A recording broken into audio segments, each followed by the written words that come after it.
meus queridos amigos, amigas, que bom que estamos juntos aqui no canal Psicóloga Márcia Mendes. Você está comigo, seja muito bem-vindo, muito bem-vinda. Nós estamos fazendo análise, um estudo, uma reflexão desse livro Chamamentos, para que ele realmente desperte em nós essa vontade de descobrir qual é o nosso chamado, qual é o sentido da nossa experiência aqui, né? Nossa vida aqui na Terra.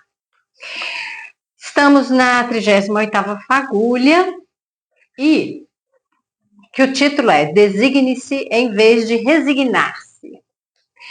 E ao ler essa parte, eu lembrei de uma historinha. Então nós vamos começar por ela. Havia história real, tá? Uma pessoa que estava muito doente.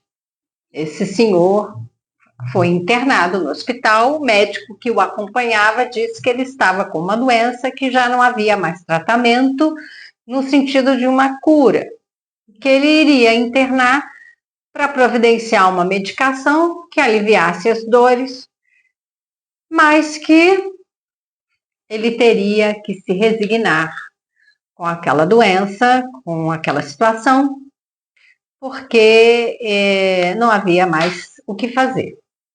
Ele estava num estágio já terminal daquela doença. Surpreendentemente, aquela pessoa que já que ia ficar, né, no quarto, no hospital, né, já não tinha mais tratamento, nada que pudesse ser feito, ele fez um pedido. Queria que fosse colocada uma televisão no quarto e que passasse filmes. Então, coloca um DVD lá, né? Vários filmes de comédia. E que ele não queria mais tomar remédio.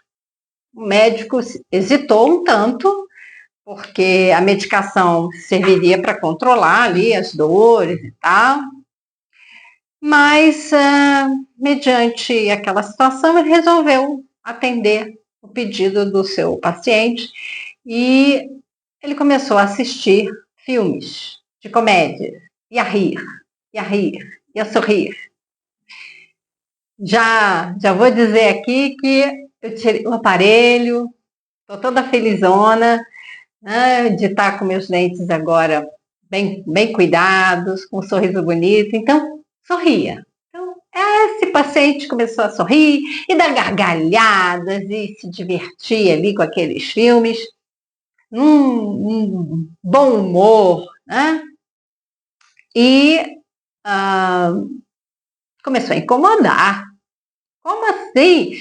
Uma pessoa internada no hospital, um paciente dando gargalhadas, sem tomar remédio, sem, né, fazer o tratamento, estava incomodando os pacientes que tinham dor, né, que estavam ali sofrendo para aquela situação. Então, parece um contraste enorme, né? Parece que no hospital a gente pode chorar, a gente pode gemer de dor, mas também não pode reclamar muito, não. Senão a gente incomoda e acaba tendo que dormir um pouquinho mais. Vamos lá. Eu trabalhei 12 anos no hospital, então não estou falando nada que é desconhecido de quem trabalha. Mas, enfim, vamos lá. Aquele paciente ria, dava gargalhadas, ele se divertia com os filmes. E aí falaram para o médico, falou assim, ele está aí, não tem remédio para tomar, ele já está num estágio de doença que não tem o que fazer. Está assistindo o filme dando gargalhada, está incomodando aqui né? Leva ele para casa, manda ele para casa. E aí o médico resolveu combinar, fazer um combinado ali com o paciente. Falou assim, olha, você vai para casa, mas eu quero te acompanhar. Ou então, Eu acredito que ele acabou não indo para casa no primeiro momento, né? Ficou mais um tempinho no hospital. Agora está me falhando aqui a história. Mas o que é importante é o seguinte: esse médico ficou intrigado porque houve alteração no resultado dos exames daquele paciente. Aquele paciente que estava lá, que deveria sentir dor, não estava. Ele deveria estar tomando remédio para aguentar a dor que a doença provocava, não estava mais tomando remédio. O que estava acontecendo? Que aquele paciente não estava morrendo, não estava sentindo dor. O que era o elemento diferente nessa história toda? Era que ele estava dando gargalhadas, ele estava vendo filmes engraçados, ele estava sorrindo. Então, vamos olhar para isso? Vamos pesquisar? E ele começou a perceber que quando a gente ri, a mensagem que a gente manda para o nosso corpo é: tá tudo bem. Causa um bem-estar. Nós liberamos hormônios que a endorfina, ela é um analgésico, ela nos tira as dores. Nós mandamos dopamina, nós mandamos serotonina.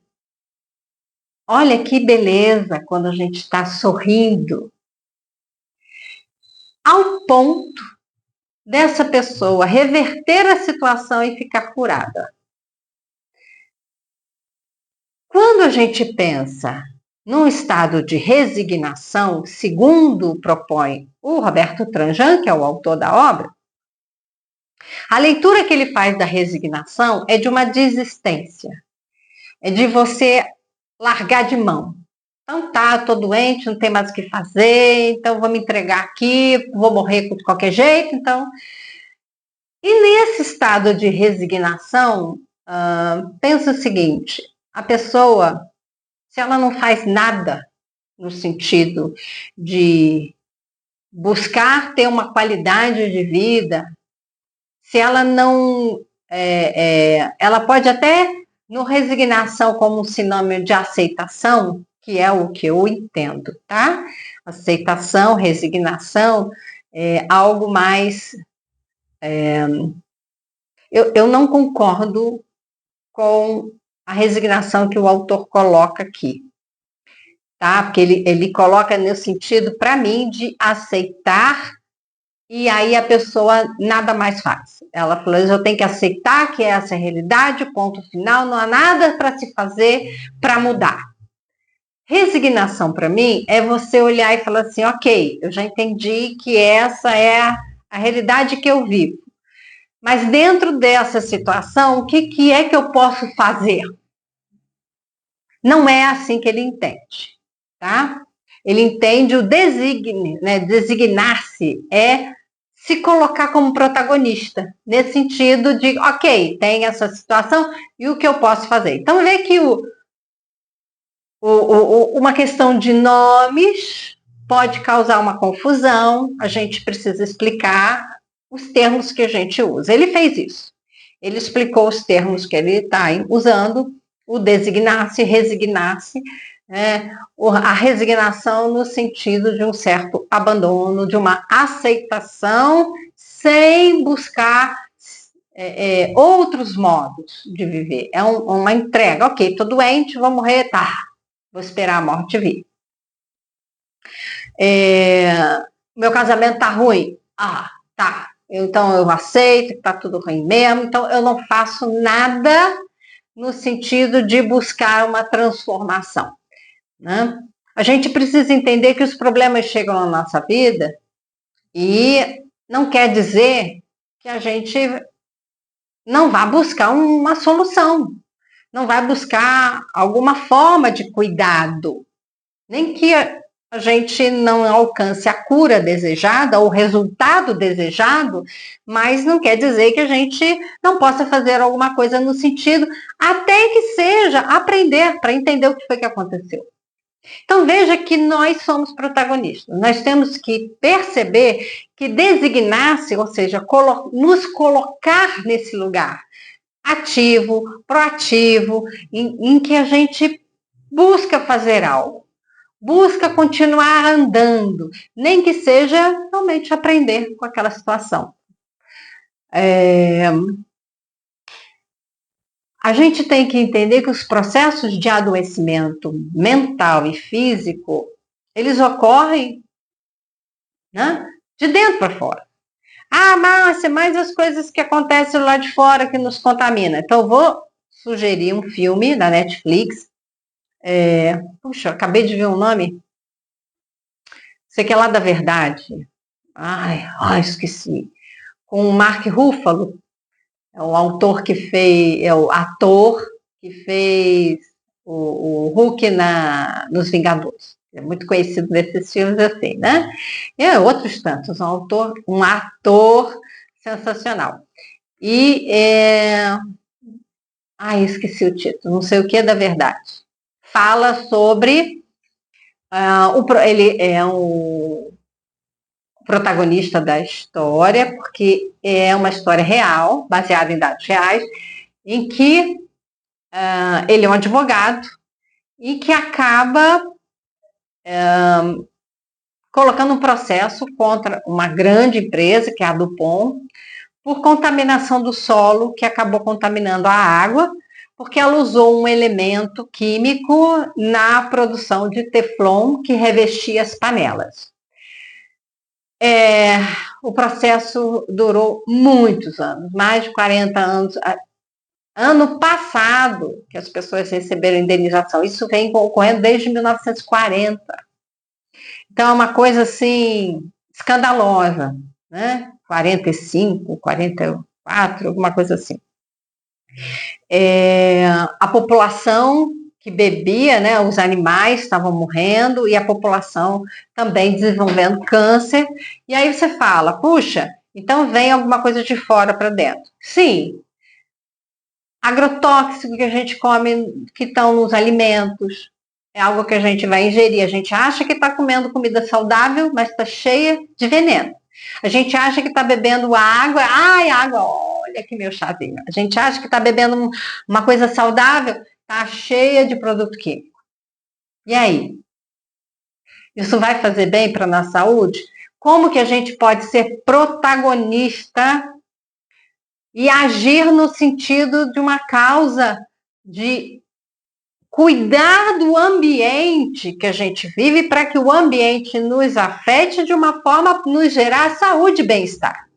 Nós somos responsáveis por isso. Todos nós, cada um de nós é responsável por cuidar do planeta, cuidar daquilo que nos dá a vida.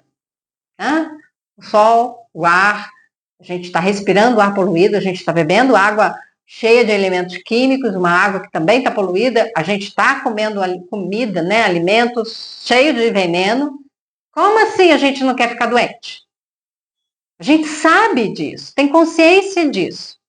E a gente não está estimulando o nosso contato com a natureza de uma forma mais simples, mais saudável, natural, né? Natural. Sem o produto químico, sem... mas a gente precisa fazer, será? Ou nos convenceram de que a gente precisa? Nos fizeram acreditar que a gente precisa? Eu compro alface orgânico, que é 2 a 3 vezes maior que um alface desses que levam agrotóxico. E com excelente qualidade. As folhas resistem mais tempo, são muito mais bonitas. Então, eu já ouvi muito isso. O produto orgânico, ele é pequenininho, ele é todo esquisitinho. Gente, produto orgânico é como a natureza criou. Estava no mundo já quando a gente chegou. Não pode ser pior do que aquele cheio de produto químico. Não é. Meu pezinho de jabuticaba tá dando um monte de jabuticaba. Eu como. É saborosíssima. Doce. A gente compra tomate verde. no supermercado, a gente compra fruta verde, que a gente vai provar, não tem gosto, não tem gosto.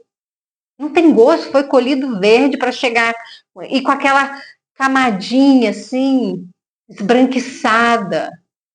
Quer ter saúde? Aí a gente está consumindo isso e vai dizer que foram eles que contaminaram. Eles somos nós.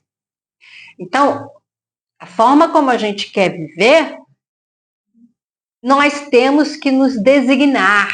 Nós temos que colocar o nosso nome, nós temos que estar à frente, nós temos que nos posicionar, nós temos que ser protagonistas, nós temos que estar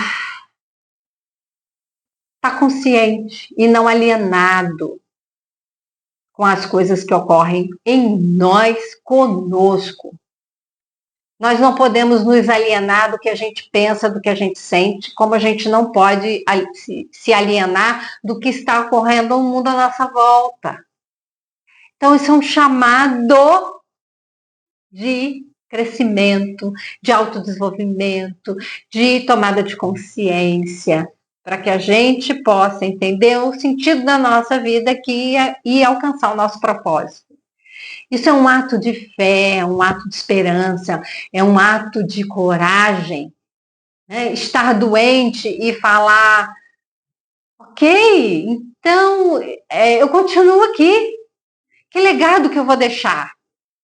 Vou sorrir, vou trazer as pessoas que eu amo para perto, vou estar ali com elas. Ou então eu vou colocar a culpa em Deus, achar que o problema foi ele que me causou e é um castigo divino e não a forma como eu resolvi viver minha vida. A doença diz a forma como eu resolvi viver minha vida. Simples assim e complexo assim. Tá? Então a gente precisa, num ato de fé, Martin Luther King falou, fé é pisar no primeiro degrau, mesmo que você não veja a escada inteira. Dê um passo. Coloque o seu pé no primeiro degrau da escada. Você não vai se arrepender de subir. Se lá em cima você alcançar o seu propósito. Muito obrigada por estar aqui. Gostaria muito de ouvir a sua história, seu comentário. Então, escreva, compartilhe, também curta. A gente pode disseminar conteúdo que tem valor. Se você acha que esse conteúdo tem valor, a gente pode fazer essa gentileza com o mundo para a gente despertar. Muito obrigada e até o nosso próximo encontro.